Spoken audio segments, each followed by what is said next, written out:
you doing today? Make corned beef and cabbage. Yum.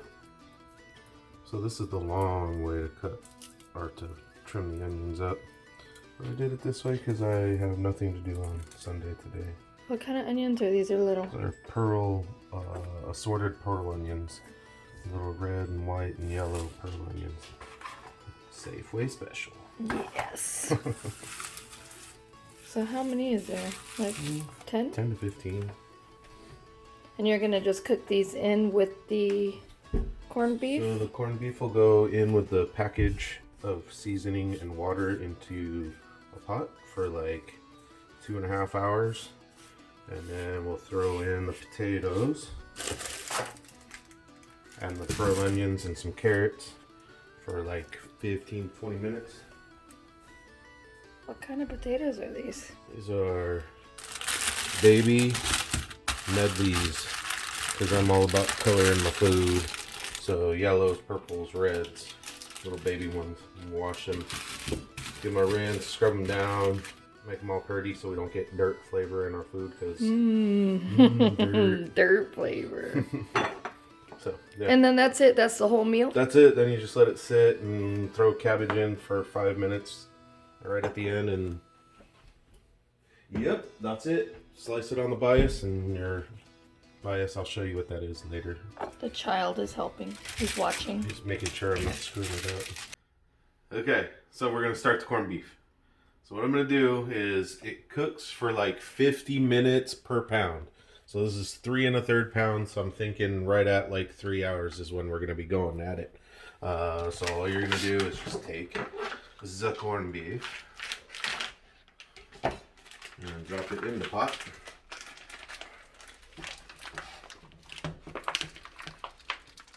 The only thing you're gonna want to be careful of is there is a seasoning pack in these. You could clean it up a little bit if you wanted to, but usually it's better to just let her fly. There's the seasoning pack. So now we're going to take that seasoning pack over here to the sink. I didn't do dishes from this morning. Don't mind the dirty dishes. I made bacon and eggs this morning. So I'm going to put it just over the top of, you have to excuse the slow water.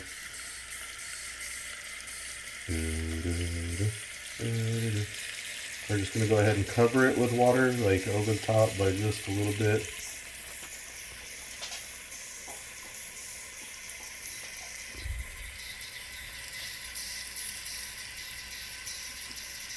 Like yay. So it's probably maybe a 1/4 inch over the top of that. So take and open this. Okay, or not. So I'm going to take and just clip the top of this off. Add all of the seasoning yumminess in here as much as we can get out. Okay, we're going to get some, looks like some mustard seeds are being a little difficult.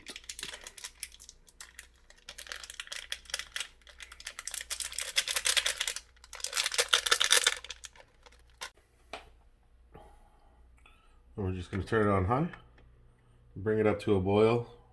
Once it gets to a boil, we'll kick it down to medium heat, and let it run for the time. We'll cover it up just to keep that water in there, keep the steam and the juices flowing, but that's pretty much it for the next 3 hours.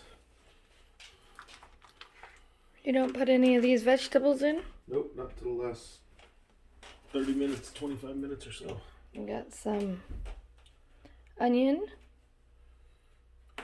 carrot, garlic, and pretty potatoes. So the garlic's my little thing. I'm a garlic lover, so traditional doesn't have the garlic in it, but I like throwing it in because yummy garlic. Krist went to get some stuff from the store, and I wanted to sneak a peek. Oh, it looks so good. Don't tell him that I peeked. But yeah, it's coming along. The whole house smells good. It's like St. Patrick's Day, except in November.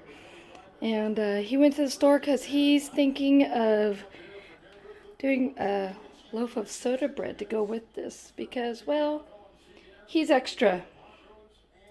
Okay, so I'm gonna try making soda bread, and the reason I say try, because I'm a chef, not a baker.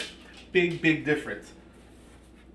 Chefing has a lot of like, I'm gonna do this and do that. Baking is very precise. So, in the bowl I have 4 cups of flour. I have like 4 tablespoons of white sugar, got a cup of buttermilk, got an egg, got some baking powder, baking soda, and a half a cup of butter softened. There's gonna be So salt in half this a too. cup of butter softened is just a stick? Just a stick, yes. Okay, just Yeah, asking. it says on the little packagey thing. See, right here, half a cup. Nice. So, basically all we're gonna do is throw all that stuff in here, mix it all up, turn it out, toss it, kind of get it ready, throw it in the oven and bake her off. So, yeah, let's get to it. So 4 cups, we got the thing of butter. Got my sugar. Buttermilk and egg is gonna go in last. I gotta see, because here again, not a baker, so I don't want to get these backwards. 1 teaspoon of baking soda, 1 tablespoon of baking powder. If you had it backwards, what would happen? You'd have a piece of flatbread. It wouldn't rise properly. Baking soda and baking powder. There's so from what I'm to understand, again, not a baker, is that there is baking powder, soda in baking powder, but baking powder has other stuff in it. There you go, 1 and 1. 1 tablespoon, 1 teaspoon. It has stuff in it that reacts differently or something to that effect. Again, not a baker, I don't know. I just go with what they tell me to do. It's a recipe. That's why they make recipes. Alright, mixing bowl, flour, sugar, baking soda, baking powder, salt, margarine. Forgot the salt. So how much is that, mister? It's about a teaspoon. Okay. Sorry, that's the chef in me.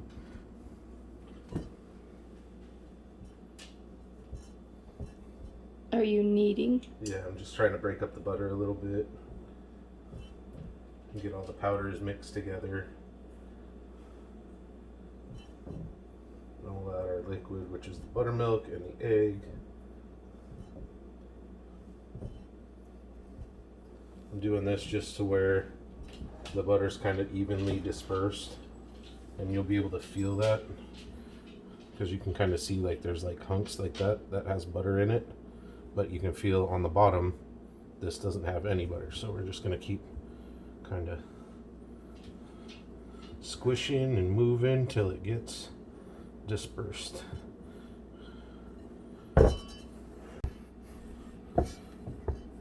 So it almost feels like biscuits because it's really dry. But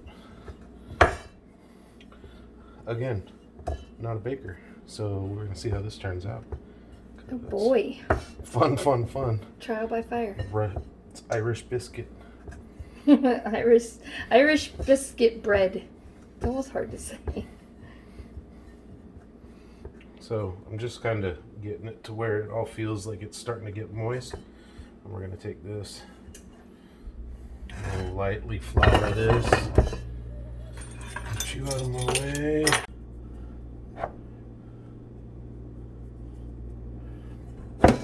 Turn this out on here.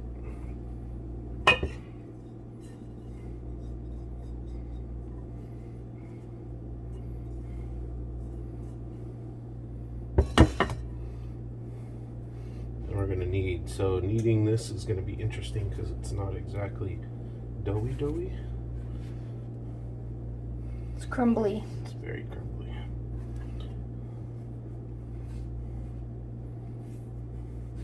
How long do you need it for? Till you don't need it anymore. Oh my goodness. Dad jokes for days. Until it makes a nice firm ball. I don't think you want to overdo it though.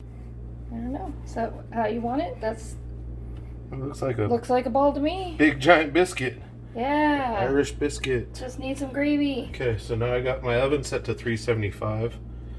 I got a pan over here. Wait a minute. That's greased. What do you mean, wait a minute? Did you already put the buttermilk in? Yeah, the buttermilk's in there. Oh, okay. Yeah, see, the metal cup was empty. Okay. So, I need to melt some butter with some buttermilk. I'm going to brush that on, so give me a second. I'll be right back. Well. Alright, so I melted down a quarter cup of butter, added a quarter cup of buttermilk to it to make like a milky substance to put on this. So we're going to go ahead and brush this all over the top of it. This is going to give it a nice little crust.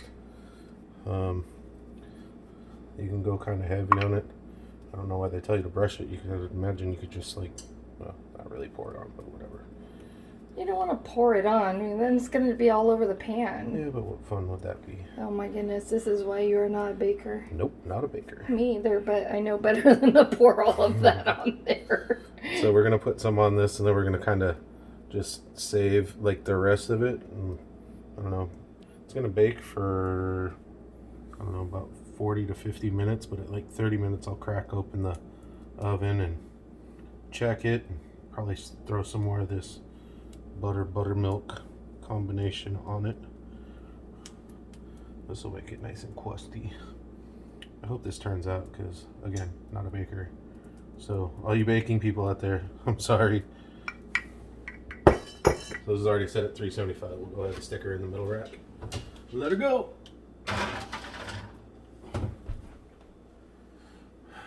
Let's set a timer for like 30 minutes.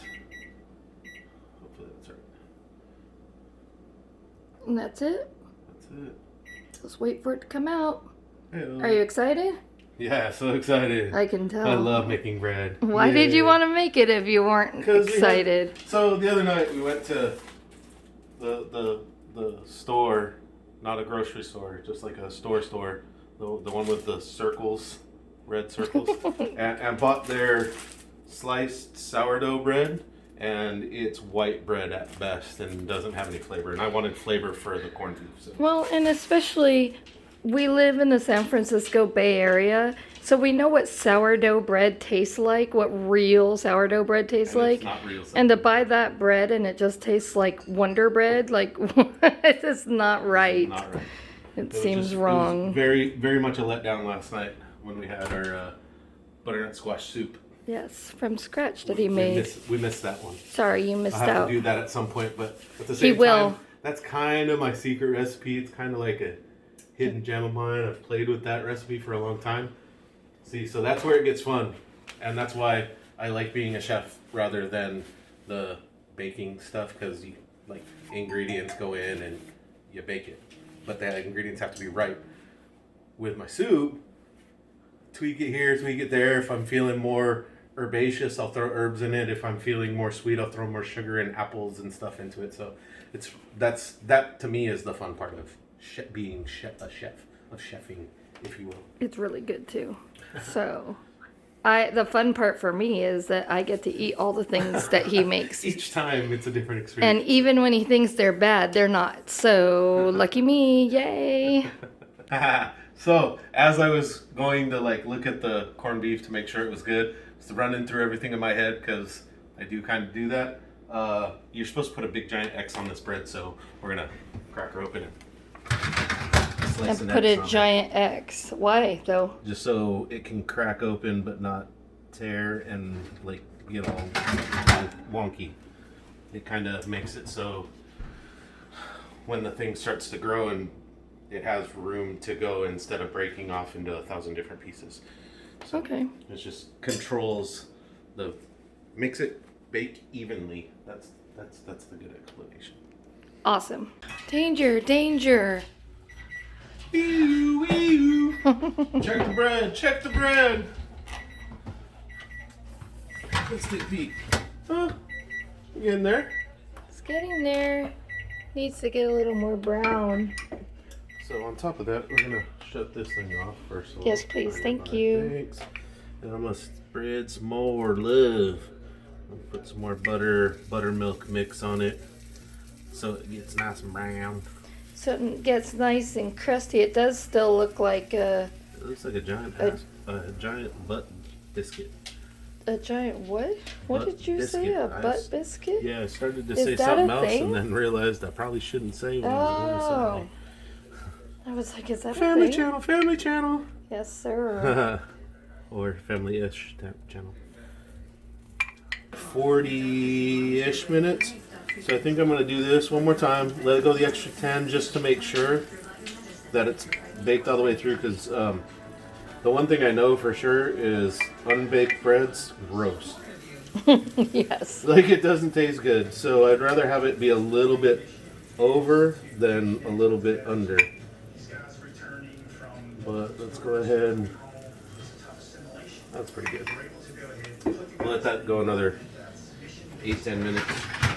We'll call her good after that. We'll pull it out, slice it open and see what she looks like. Just to update on the yummy corned beef. Got her going nice, and it's been going for 2.5 hours. So in a few minutes here, after I pull the bread out, probably put the vegetable in, let that go for 15 to 20 minutes. And then we'll be good to go. We'll see what this thing tastes like. Give it a run. Give it a run. Now it's time for vegetables. So, Oh, my finger got in the the thing way. I like with these Uh-huh. is that I can take and go open pot, bend it a little bit, all goes in. So you don't add any other seasonings or anything like that? No, the 'Cause seasoning's in the broth already. the seasoning, that's basically going to brine those. Exactly. So I'm just gonna make sure they get down in the water here because I'm gonna make sure that the stuff's gonna cook. I'm gonna turn up the heat just a little bit because by throwing in room temperature vegetables, you're dropping the temperature of the water. And so I'll pop that back up just a little bit, get it back up to a light boil, and then I'll turn it back down to where I had it at the simmer, just to get the temperature back to up. We'll cook that about, I don't know, 15, maybe 20 minutes. The big thing that you're going to check on that is the potatoes. As long as the potatoes are cooked, everything else will be cooked. We'll pull the meat out at that point and throw cabbage in for a couple minutes, let the meat rest for a few minutes while the cabbage is cooking, and then serve up. Sounds good. Sounds good. Also, bread.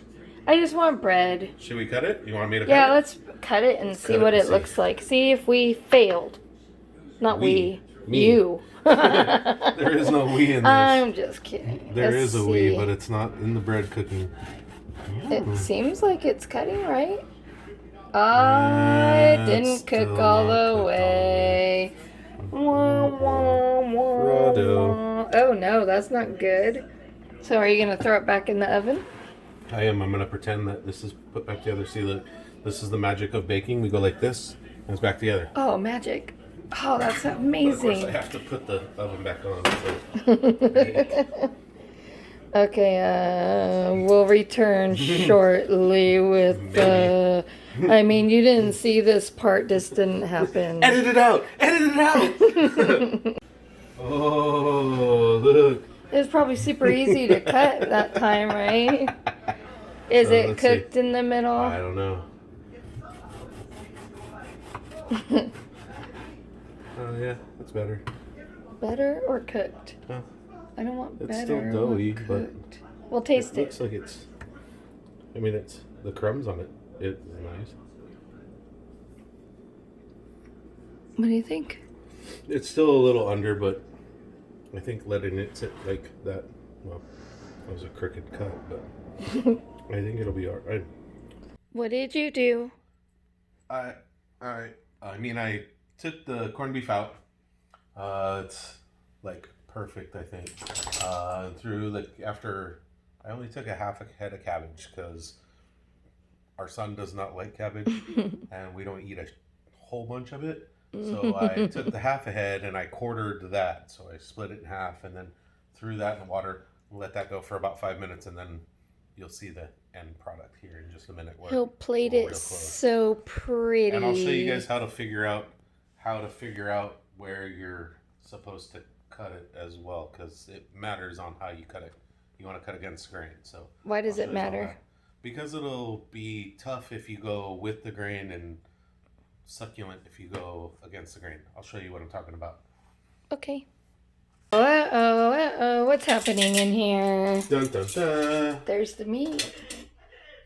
So it's rested for about 5-10 minutes while the cabbage was cooking. So if you look, the grain of the meat actually goes this way. It's like lines. You'll see, like, if you look on this side, you'll see the end grain. It looks like tubes coming at you, kind of. So that's the side you're going to actually cut. So we're going to cut this way across here.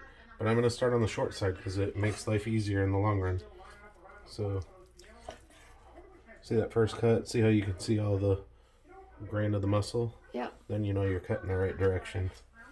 But super duper soft, super smooth. We'll do about 1/4 to 1/2 inch slices.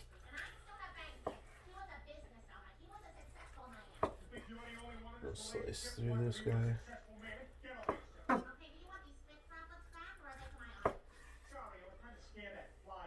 Ooh, a little hot still. Ooh, ooh, stop eating the bread. I can't help it. She's behind the camera, stealing bread. There you go. So that is the corned beef. Boom. He said boom.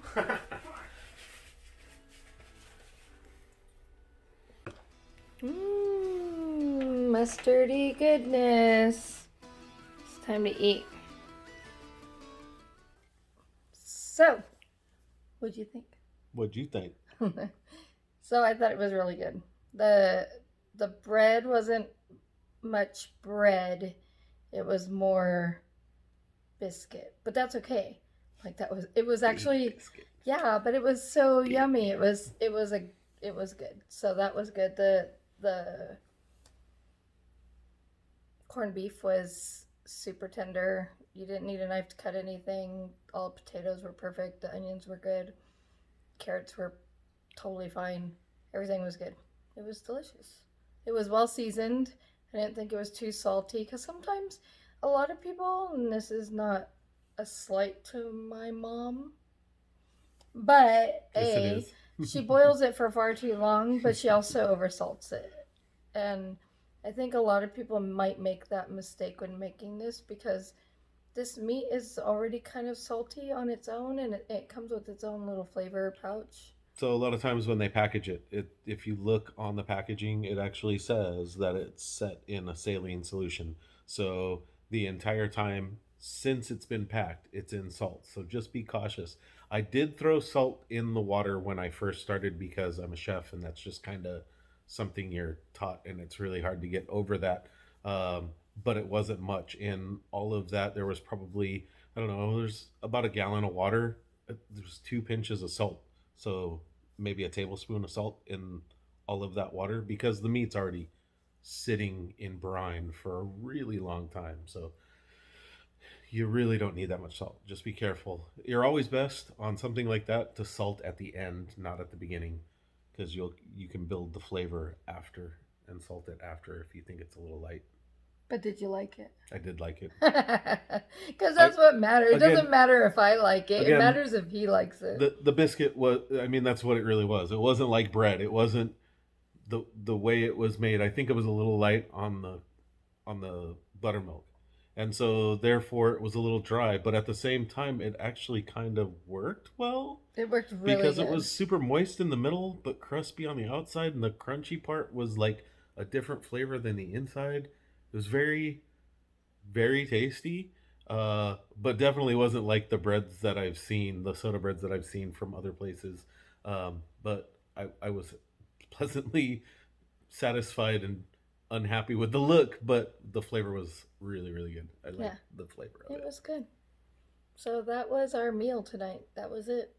And it wasn't too difficult. The thing that I noticed with this, and I think this is for most home cooking kind of, what do you call that? Like comfort food kind of dishes, is that you need time. I mean, that sat in the water for Yeah. 3 hours. 3.5 hours. 3.5 hours of cooking that meat. And so I imagine you could do that in a crock pot, right? You could do it in a crock pot. You could also do it in like one of the oh, I can't think of it. Oh, Instapots. You can do it in an Instapot. There's always a give and take with all of those things. What you're gonna lack is just there's something to be said for letting something sit for 3.5 hours. Yeah. And cooking with all of its own stuff, and then trying to force that process. Can you do it in 45, 50 minutes? Probably, but it's not gonna be 3.5 hours of love, which wasn't. It's let it sit on the stove and watch some football and wait. It's a good weekend dinner for sure. Definitely a good Sunday dinner. Yeah. So that's it. That was our meal. That was it. And it wasn't hard, and I think anybody can do it, and it doesn't take much to make it be good. Even and you saw, even if you don't know what you're doing, baking fries, it still came out good. I mean, and the good thing about you adjust. The good thing about that recipe is that there's no yeast, so it's not mix all the stuff, let the yeast rise, let it bloom, let it block. There's all kinds of stuff with yeast that's not fun and kind of time consuming, and you kind of gotta, again, know what you're doing. But with a bread like that, those are called quick breads because you don't have to wait for anything. You literally, it's like cookies. You mix all the stuff together, throw it in the oven, bake it off, and you're good to go. So that was kind of a nice part. I think I'd add a little bit more buttermilk the next time. Probably. You'd probably do a couple of things different. But it was still fine. It was amazing. It came out so good, and now we know how to make good biscuits. And have. Thanks for following along, and please subscribe if you think that this is more of what you want to see. And we'll keep on trucking and keep on putting out whatever we can think of to put out. I don't even know. Keep on cooking. Keep on cooking. We just gonna make stuff, and if you like it, 5 stars. If you like it, you like it. If you don't, I'm sorry. I'm just gonna try and help you out a little bit and do what I do. Like I said, I'm trained, but I don't cook crazy. So he doesn't bake. He cooks crazy. Don't let him fool you. We'll see. No. I guess we'll see. You will see. It'll be a thing. You will see. It is Maybe. a thing. Maybe. All right. Thanks, everybody, and we'll see you soon. Bye, guys. Yeah. Okay. I did my part. Now it's time to clean up your part. That's not my part. Get out of here. 5 stars would eat here again, except that they make you do dishes. -1 star.